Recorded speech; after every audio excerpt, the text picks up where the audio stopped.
हिंदू आस्था पर चोट, एसपी ने बढ़ाए थे मुस्लिम वोट। नमस्कार, न्यूज स्टेट उत्तर प्रदेश उत्तराखंड देख रहे हैं आप। मैं आपके साथ सैयद उवैस अली।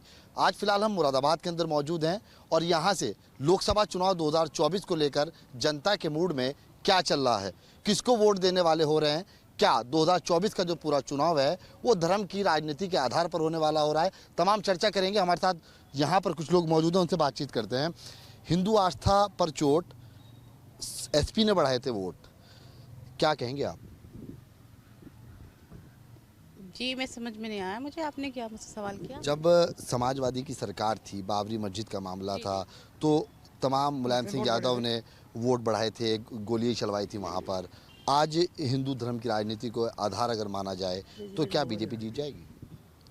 बिल्कुल जीतेगी बीजेपी, क्यों नहीं जीतेगी? क्योंकि कोई भी काम बीजेपी ने खराब नहीं किया। हमारे मोदी जी ने कोई भी काम खराब लोगों की मुस्लिम के हित में गलत नहीं किया है। आज सारी योजनाएं आप देख लिए बराबर से, तो क्यों मोदी जी के लिए गलत बोला जाएगा? बिल्कुल नहीं। मेरा तो मानना है ही नहीं कि वोट कम है। जितने वोट पहले थे इतने ही आज भी हैं और ज़्यादा हैं। आप उठा के देख लीजिए, हमारे मुस्लिम भाई कितना ज्वाइनिंग कर रहे हैं, लोगों भाजपा को समर्थन दे रहे हैं। हम खड़े हैं। पहले क्या महिला सुरक्षा थी? नहीं थी ना। आज महिलाएं की वोट देखिए, मोदी जी के लिए महिलाएं कितना बोल रही हैं कि अच्छा काम कर रहे हैं। 3 तलाक पे आप देखिए जी, मोदी जी ने कितना अच्छा काम किया है महिलाओं के लिए। तो मेरा मानना तो है कि कोई राजनीति नहीं है, तो वोट बैंक के हिसाब से राजनीति, अपनी अपनी राजनीति लोग कर रहे हैं, पर मोदी जी का वोट कहीं कम नहीं है। मेरे हिसाब से वोट बढ़ रहा है। और आप युवा देखिए कितना जुड़ रहा है। मैं भी एक युवा हूँ, तो आप मेरे हिसाब से मोदी जी को वोट जाएगा और किसी के कहने से कुछ नहीं हो रहा। 2024 के अंदर में इस बार फिर भारतीय जनता पार्टी की सरकार बनना तय। 400 पार का जो नारा दिया है वो साकार होगा? बिल्कुल 1000% नारा है और जीत के आएंगे, बिल्कुल जीत के आएंगे मोदी जी, क्योंकि मोदी जी का काम कहीं कोई खराब नहीं है, कोई ऐसा काम है ही नहीं। सारी योजनाएं बराबर दी है मोदी जी ने। और आप देखिए कहीं भेदभाव नहीं है। कोई सी भी योजना आप उठा के देख लीजिए, सारा मुस्लिम समाज ने ज़्यादा उसको उठाया है, अल्पसंख्यक समाज ने ज़्यादा उठाया है। मैं भी अल्पसंख्यक समाज से हूँ, मेरा नाम फरहान अंसारी है। तो मैं कहूँगी अपने मुस्लिम भाइयों से कि किसी के कहने में, भड़कावे में ना आए। आज की सरकार, हमारी जिस सरकार ने, किसी भी सरकार ने कोई काम नहीं किया है मुस्लिम समाज के लिए। जो काम किया है वो सिर्फ और सिर्फ मोदी सरकार ने किया है। तो हम मोदी जी को ही लेके आएंगे। हमारे कुछ और लोगों से बातचीत करते सर, पूजा रोकने पर जो सवाल उठा है उसको क्या कहेंगे? देखिए, एक बात बता दूँ, सियासी लोगों का काम अलग है। वो अपनी राजनीतिक रोटियां सेकते हैं और वोट बैंक की राजनीति करते हैं। मैं एक बात कहना चाहता हूं कि आज तक तमाम सियासी पार्टियों ने मुसलमान को बीजेपी आरएसएस कहकर डराया है। मैं एक सवाल पैदा करता हूं कि मुसलमान का नेता राहुल गांधी हो सकते हैं, राजीव गांधी हो सकते हैं, इंदिरा गांधी हो सकती हैं, मुलायम सिंह हो सकते हैं, अखिलेश हो सकते हैं, रामगोपाल हो सकते हैं, शिवपाल हो सकते हैं, ममता हो सकती है, माया हो सकती हैं। तो ये बताइए आदरणीय मोदी जी क्यों नहीं हो सकते? क्यों नहीं हो सकते बताइए, क्यों नहीं? दरअसल एक बात समझ लीजिए, आज मुझे तो ऐसा महसूस होता है कहीं कहीं पर कि सियासी पार्टियां सिर्फ मुसलमान को भड़काकर अपनी अपनी वोट बैंक की राजनीति करना चाहती हैं। और एक बार समझ लीजिए कि अब मुसलमान समझ चुका है, और मुसलमान समझ ही नहीं चुका है, बहुत अच्छी तरह उसकी समझ में आ गया है कि उसका हमदर्द कौन है और उसका दुश्मन कौन है।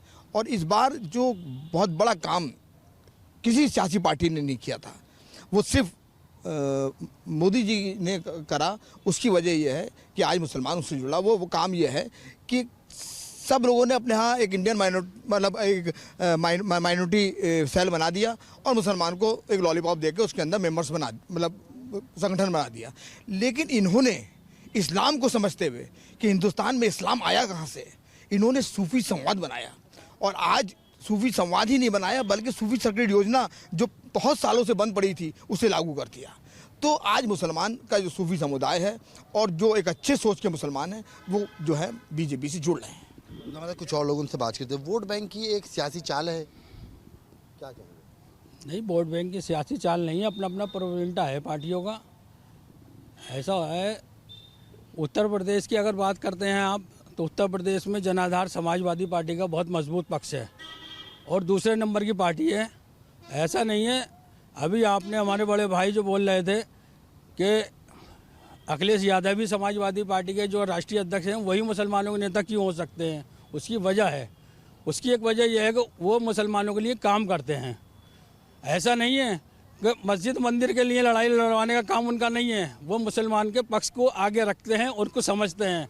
लोगों ने अभी कितने जोर लगाए राम मंदिर के लिए, पहुंचे राम मंदिर लेकिन नहीं गए, क्योंकि उन्हें मालूम है कि उनका भी एक पक्ष है जिसके आधार पर वो राजनीति कर रहे हैं। उस पक्ष को समझना भी पड़ता है। ऐसा नहीं किसी के एक तरफा करने से चुनाव में आगे बढ़ जाएगा। और ये हमारी बहन खड़ी है इधर, इन्होंने जो बोला है कि अपने एक तरफा होने के भारतीय जनता पार्टी जो है सरकार बना रही है, यह भारतीय जनता पार्टी जीत रही है। ये अपने वार्ड से ये खुद तो जीत नहीं पाई, ये मुस्लिम गढ़ में रहती हैं सालतपुरे के अंदर, अपने क्षेत्र से इतनी बुरी तरीके से हारी हैं उस वार्ड से। ये समझ लीजिए अच्छी तरीके से जानती हैं ये जब खुद नहीं जीत पाई वहाँ पर, तो ये पूरे उत्तर प्रदेश की बात कैसे करेंगी ये। जो हमें कुछ और लोगों से बातचीत करते हैं। कोर्ट सच और झूठ को बेनकाब कर रहा है, क्या कहेंगे? कोर्ट, देखिए मेरा इसमें यह कहना है, आपने बात शुरू की थी हिंदुत्व पर चोट। पहली बात तो राजनीति में हिंदुत्व का या मुस्लिम का कोई इशू है ही नहीं। राजनीति का मतलब होता है सबको साथ लेकर चलना, समान विचारधारा के साथ सबको साथ लेना, सबका विकास कराना। लेकिन आज 2 टर्म से 10 साल से जो यहाँ पर सरकार है, मोदी जी की सरकार है, वो सिर्फ एक नाम के लिए कह रहे हैं कि सबका साथ सबका विकास, लेकिन विकास किसी का नहीं हो रहा है। और ख़ास तौर से अगर माइनॉरिटी की बात करें, ख़ास तौर से अगर अल्पसंख्यक की बात करें, तो अल्पसंख्यकों के संवैधानिक अधिकारों पर हमले हो रहे हैं। इससे बड़ी बात नहीं हो सकती कि अल्पसंख्यक के संविधानों पर हमले हो रहे हैं। मस्जिदों को टारगेट किया जा रहा है, मदरसों को टारगेट किया जा रहा है। और जब 1991 में एक कानून बना जिसको पूजा स्थल अधिनियम कहा जाता है, और पूजा स्थल अधिनियम में स्पष्ट ये कहा गया कि 1947 तक जिस धर्म स्थल का जो चरित्र है वो रहेगा, उसके साथ छेड़छाड़ नहीं की जाएगी। उसके बावजूद भी धर्म स्थलों को लेकर दावा किया जा रहा है, और दावे के साथ साथ याचिकाएं डाली जा रही हैं और याचिकाएं स्वीकार की जा रही हैं। जबकि पूजा स्थल अधिनियम में स्पष्ट कहा गया है कि 1947 तक जिस धर्म स्थल का जो चरित्र है वो रहेगा, और कोई याचिका भी स्वीकार नहीं होगी। और साथ सबका विकास की जो लोग बात कर रहे हैं, उनके पर्सनल लालच हो सकते हैं कुछ। मैं ये कहना चाहता हूँ, अगर अल्पसंख्यक समाज से मोदी को, योगी जी को अगर हमदर्दी होती, तो अल्पसंख्यक की जो यूनिवर्सिटी अलीगढ़ के अंदर है, आज उसका माइनॉरिटी किरदार खत्म होने के कागार पर है। उसका 38% जो बजट है वो खत्म कर दिया गया है। माइनॉरिटी को पूरी तरह टारगेट किया जा रहा है। 2 बार की सरकार में आप किसानों की बात करो, जो किसान खेत में फसल पैदा करके हमारा पेट भरता है, आज दिल्ली में उसके ऊपर गोली चलाई जा रही है, गोली दागी जा रही है। महिलाओं की अगर आप बात करो कि कौन नहीं जानता, हाथरस के अंदर एक महिला को जो है उसके साथ रेप किया गया, और रातों रात पुलिस प्रशासन ने उसको जो है उसका अंतिम संस्कार कर दिया गया। कौन नहीं जानता कि लखीमपुर के अंदर किसानों के ऊपर जो है वो कार चढ़ा दी गई और 6 लोग उसमें जो है मारे गए, और मंत्री को आज तक नहीं हटाया। कौन सबके साथ विकास की बात कर रहे हैं? हाँ, अब कुछ बचा नहीं है, सब खत्म हो गया है। तो अब हमारा ध्यान विकास से, शिक्षा से और आर्थिक तौर पर लोगों को मजबूत करने से हमारा ध्यान हटाकर मंदिर, मस्जिद और धर्म की तरफ ले जाकर मोड़ा जा रहा है। लेकिन पब्लिक पूरी तरह समझ चुकी है, इस बार 2024 में मोदी जी नहीं आने वाले हैं। इस बार इंडिया गठबंधन की सरकार बनेगी, इस बार कांग्रेस की सरकार बनेगी और उनके सहयोगी की सरकार बनेगी। तमाम तरह ये सवाल हैं, तमाम तरह जवाब हैं। कोई कह रहा है कि गठबंधन की सरकार बनेगी, तो आने वाला वक्त बताएगा कि आखिरकार सरकार में क्या होगा। लेकिन हमारे साथ कुछ और लोगों से बातचीत करते हैं। हिंदू विरोधियों को कैसे जवाब दिया जाएगा? देखिए, हिंदू विरोधी का क्या सवाल है, इसमें भी यहाँ पर सब लोग अपने अपने कलाम पेश कर रहे हैं कि इंडिया गठबंधन बनेगा। जो लोग यहाँ कांग्रेस का समर्थन कर रहे हैं, क्या सन 80 भूल गए? सन 80 में जो कांग्रेस ने यहाँ करा है, मुसलमान हिंदुस्तान का नहीं भूल सकता। और रही समाजवादी की और कांग्रेस की गठबंधन की बात, ये गठबंधन अभी चुनाव आने दीजिए, क्या गुल खिलाएगा ये बहुत जल्दी पता चलेगा। भारतीय जनता पार्टी ने अल्पसंख्यकों के लिए जो काम किए हैं वो जग जाहिर है।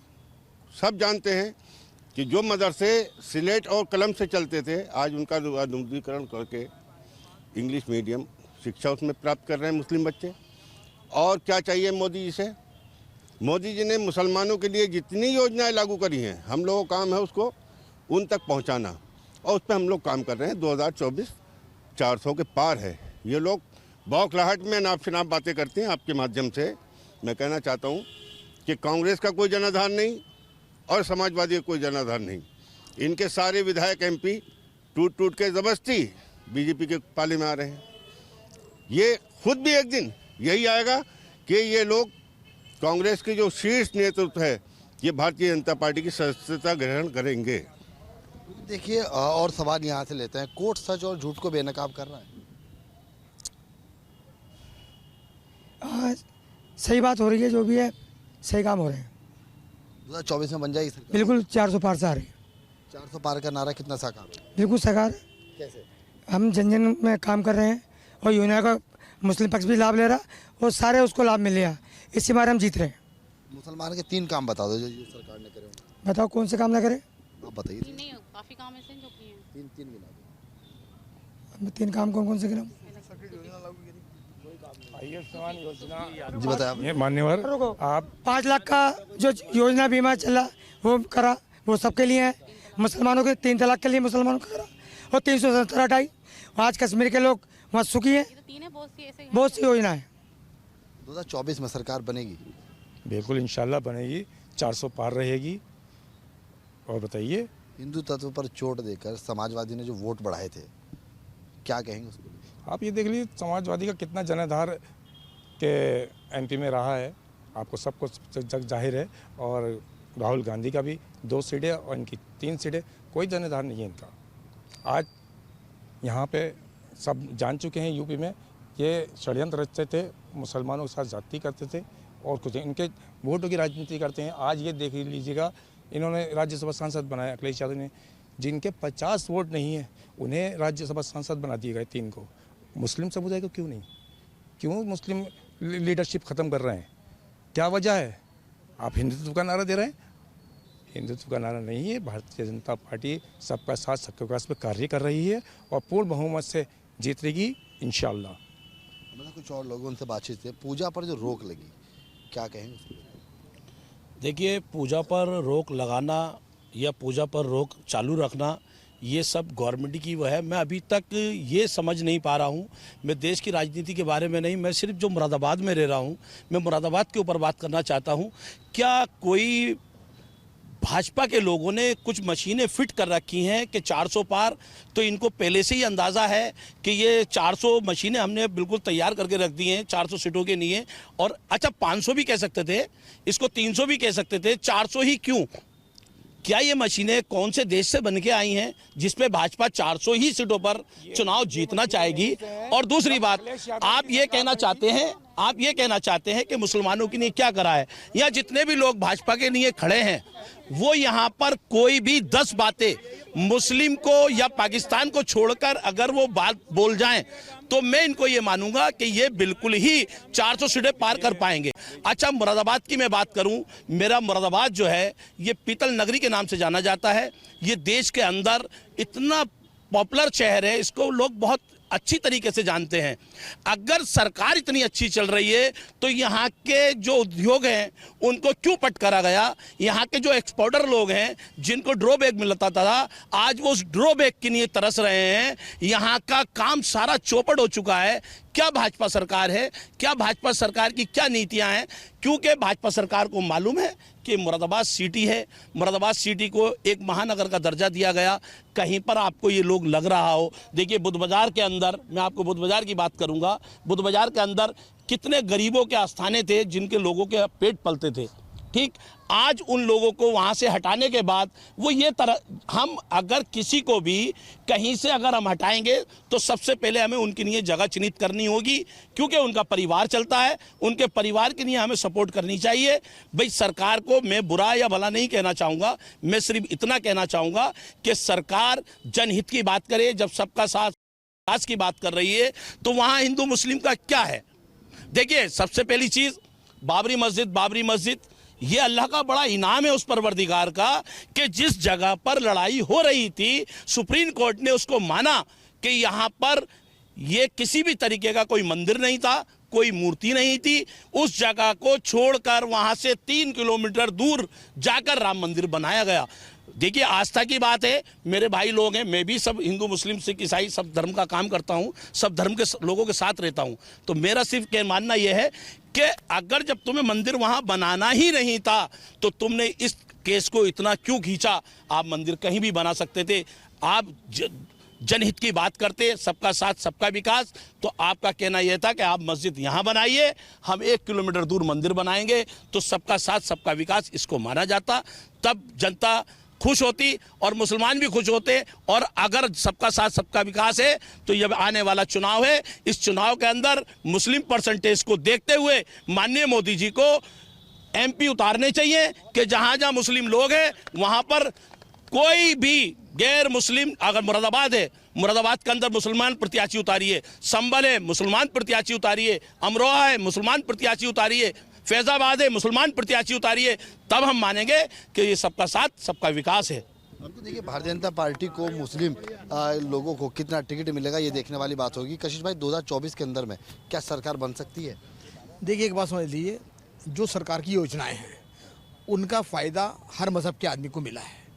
और देखिए जब एहसान कोई भी सरकार करती है तो एहसान का बदल एहसान होता है। और बिल्कुल 100% जो है 24 के अंदर मोदी जी रिपीट हो रहे हैं। बिल्कुल हिंदू तत्व की क्या राजनीति पर वोट लेंगी भारतीय जनता पार्टी, या फिर समाजवादी पार्टी ने जिस तरह से पुराना गेम करा था इस तरह कर सकती है? देखिए भाईजान, इस वक्त के जो हालात हैं, मौजूदा सरकार यानी मोदी जी की जो सरकार है, इससे हर आदमी दुखी है इस टाइम। आवाम के, बिल्कुल आवाम की पोजीशन देखिएगा आप, किसान दुखी, व्यापारी दुखी और आम मजदूर भी दुखी, हर आदमी दुखी है। और हर आदमी इस सरकार से परेशान होकर के बदलाव चाहता है। इस वक्त की पोजीशन ये है। आज बड़े पैमाने पर सिर्फ ज़ात पात की लड़ाई है, हिंदू मुस्लिम की लड़ाई है, विकास की कोई बात नहीं, तरक्की और खुशहाली की कोई बात नहीं, आपस में भाईचारे की कोई बात नहीं। कहीं जाति के नाम पर दलितों को लड़ाया जा रहा, दलितों से लड़ाई की जा रही है, स्वर्ण जाति के लोग बहुत सारी जगह पीटा जा रहा है, कहीं मुसलमानों को लड़ाया जा रहा है, कहीं मुसलमानों की मस्जिदों पर बाकायदा हमले किए जा रहे हैं। ये सब जो है खाली भटकाने वाली बात है। मुसलमान को लड़ाया जा रहा है, मुसलमान लड़ क्यों रहा है? दिमाग तो है। लड़ नहीं रहा, मुसलमान तो बहुत शांति के साथ ज़िंदगी गुजार रहा है, लड़ नहीं रहा। मुसलमान तो इस इंतज़ार में है कि मौका मिलेगा तो परिवर्तन आएगा। उस परिवर्तन के इंतज़ार में मुसलमान भी है, दलित भी है और तमाम समाज के लोग हैं। परिवर्तन आना ज़रूरी है, बहुत टाइम हो चुका है। लोकसभा चुनाव 2024 में भी कुछ ही वक्त बचा है और तमाम जो लोग हैं उनकी ज़बान पर सरकार को लेकर के क्या फेरबदल होगा या नहीं होगा, तमाम तरीके के जो तर्क हैं वो निकल कर सामने आने शुरू हो गए हैं। तमाम जो राजनीतिक पार्टियां हैं वो अपने वोटरों को लुभाने का भी काम 2024 के चुनाव के लिए करती हुई नजर आ रही हैं। वीडियो जर्नलिस्ट नवीन के साथ सैयद न्यूज़ स्टेट मुरादाबाद।